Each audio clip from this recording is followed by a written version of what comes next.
I do, Joe. I don't know if that's right, and I don't know if it's happening now or several months out, but I guess I'm kind of thinking we need a few things. We need probably a lower valuation here, and mostly we need slower growth. I just don't think we can sustain a rise in the stock market with as strong a growth as we have against a 3.7% unemployment rate.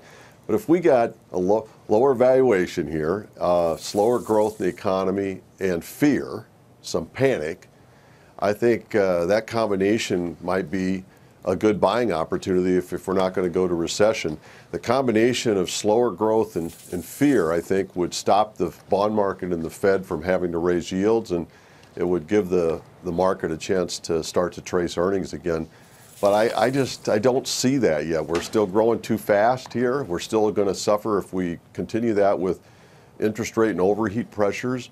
And this is another really controlled correction where no one's really too scared yet, looking at it more as a buying opportunity rather than something to run from. So I think when we do find a bottom, we're gonna feel a lot more fearful about a recession's just around the corner. We just haven't got there yet. People are pointing that out, that there wasn't the real, the flushing of the latrine that you get sometimes where everybody's really scared. Kinahan, right. Good to have you because you follow the VIX so closely.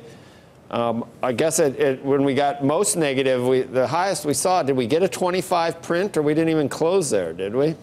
No, and Joe, we're actually back. If you look at volatility, we're right near historical levels. And so when you see days like yesterday, and we've talked about this before a little bit. Again, that's just over a 2% move. It's a law of big numbers. But the one thing I will say is this has been an incredibly orderly downward move. We're seeing, Mike touched on it a little bit there.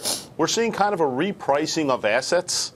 And with that, the news out of China just really seems to be what's going to drive us. Today's news is good, not great, so we get a little bit of a bounce.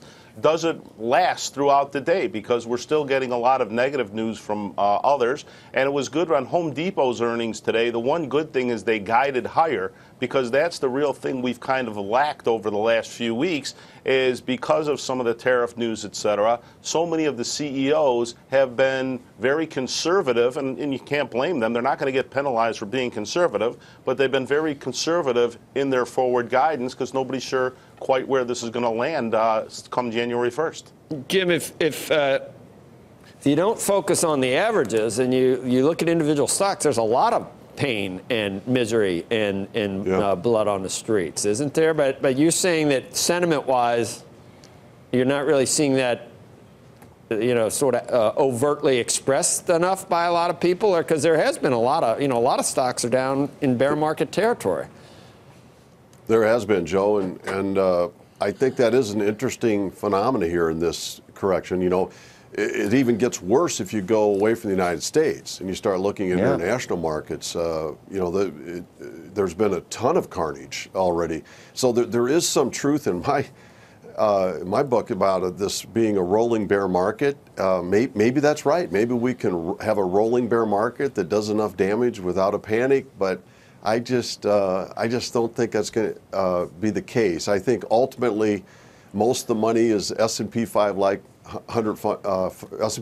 like money, and I think we're going to create some kind of capitulation in that index eventually. And I think that the tech stock leadership coming out of that is probably still got a ways to go yet. I think the next shoe to drop, we've been dealing with great economy against rising rates. And that's been a stalemate this year in the S&P 500.